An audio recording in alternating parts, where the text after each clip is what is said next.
जोडलेलं आहे. सासूचा त्रास आहे, नवरा व्यवस्थित काम करत नाहीत आणि ती दिवसभर थकलेली असते. मग ती सासरी टिकते कशी? फक्त मुलाचं तोंड पाहून. याला म्हणतात प्रेम.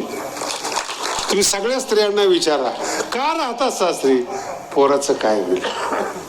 आणि हे सगळं दुःख आहे.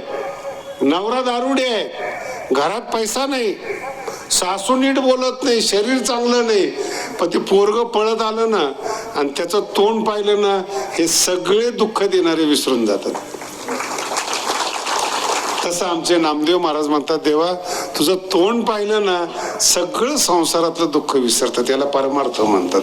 म्हणून आजचा महत्वाचा विषय विसरा, दुःख संपणार नाही.